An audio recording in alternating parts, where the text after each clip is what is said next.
নমস্কার বন্ধুরা, আজ আপনাদের জন্য শীতের স্পেশাল মুরগির বারবিকিউ নিয়ে এসেছি। প্রথমে 2 কেজি মুরগির মাংসের ভিতরে লবণ হলুদ দিয়ে এবং সাথে টক দই দিয়ে মাখিয়ে নিয়ে ম্যারিনেট করে রাখতে হবে আধা ঘন্টা মতো। তারপর রোস্টের মশলা বা বারবিকিউ মশলা দিয়ে ভালোভাবে মাখিয়ে নিতে হবে। এখানে আমরা বারবিকিউ মশলা দিয়ে মাখিয়ে নিয়েছি, আপনারা দিলে রোস্টের মশলা দিতে পারেন। তারপরে কিছুটা পরিমাণ সরষের তেল দিয়ে নিলাম। সরষের তেল দিলে মাংসের ভিতরে ফ্লেভারটা আসে অন্যরকম। তারপরে কিছুটা পরিমাণ আদা রসুন বাটা দিয়ে দেব এবং মাখিয়ে নিতে হবে ভালোভাবে। এরপর জ্বলন্ত চুলার ভিতরে আমরা মাংস কটা দিয়ে দেবো।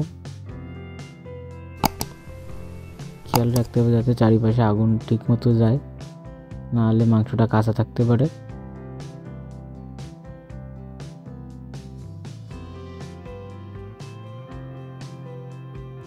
ভালোভাবে উল্টিয়ে পাল্টে নিতে হবে মাংসটি। তারপরে আমাদের সর্ষের তেল রাখতে হবে। সর্ষের তেল দিয়ে মুরগির মাংসের উপরে দিয়ে নিতে হবে যাতে আরও টেস্ট হয়। তারপরে বেঁচে থাকা মশলা দিয়ে নেবো আমরা মুরগির মাংসের উপরে। ভালোভাবে তেল লাগিয়ে নিতে হবে, সরিষার তেল। উল্টে পাল্টে নেবো আমরা। মনে হয় তো লাল হয়ে গেছে মনে হচ্ছে। তারপরে উঠিয়ে নেব।